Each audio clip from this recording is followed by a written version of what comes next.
Salutare aici cu Cece de Barbos și cu Sferlică în spate. Mereu nou prestig sportiv, le auzit de pe baltă. Eu. Acum suntem aici pe drum, imediat plecăm, aici cu dubă privată, frumos, cu duba lui Sferlică, JR. Ne vedem pe baltă, v-am pupat. Acum am ajuns și noi la baltă, frumos, facem nada. Nu facem mai multă că n-are rost. Nu știm dacă prindem ceva, dacă nu prindem. Zici. Acum facem și prima lansare. Vedem că e direct în salfâmul ăsta.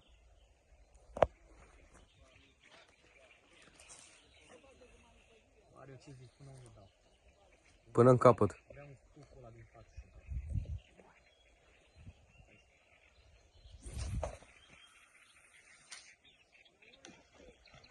Am dat.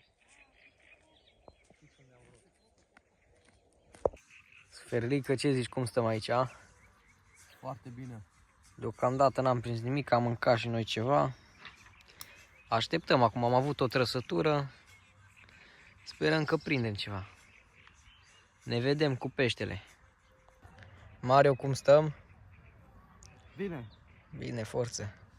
Suntem aici de câteva ore. Avem acolo un domn din cam recalcitrant. Aici frumos, la feeder.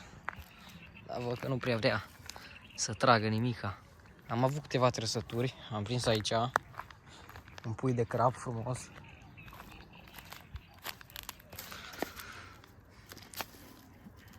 Nu știu dacă îl vedeți acolo. E și el. Deocamdată stăm bine. Am prins o căpușă. Atât am prins pe azi. O căpușă, două fidere și un pui de crab. Am agățat o montură și am prins feederul ăsta frumos. Și am mai prins unul. Am prins și ăsta, dar ăsta e cârlig. Ce-o vrut să prindă omul meu cu el? Nu știu ce-o vrut să prindă, stai așa să se focalizeze. Nu știu ce-o vrut să prindă a meu. Rechini aici, cred că așa bune balta asta, nici peștele nu auzi de ea. Revenim cu o captură dacă mai prindem.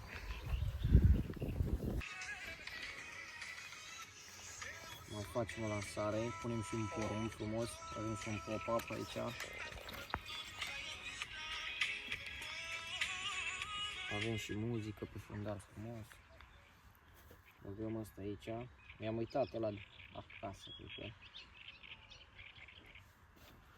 Și mai băgăm frumos și aici așa. Să fie treaba.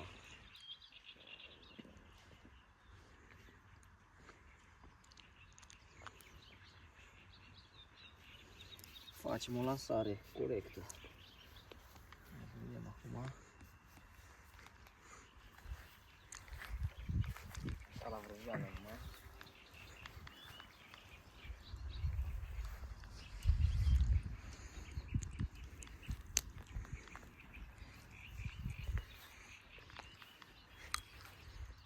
Direct în sal.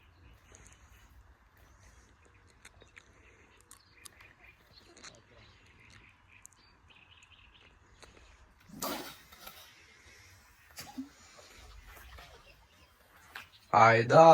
În următoarele secunde o să vedeți cum a încercat Sferlică să filmeze. O uita să oprească muzica, forță. Acum suntem și noi pe final, plecăm acasă, hai să vă arătăm ce am primit.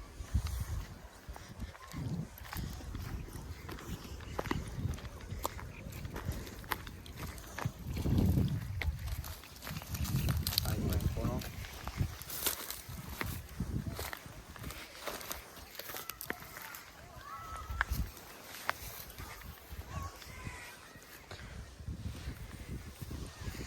Scărășelul ăsta așa, cea mai mare captură. O să le dăm drumul. Am prins puiul ăsta de crap, a plecat. Și încă un cărășel. Cam asta a fost. Ne auzim în următorul episod. Dacă mai facem, v-a pupat.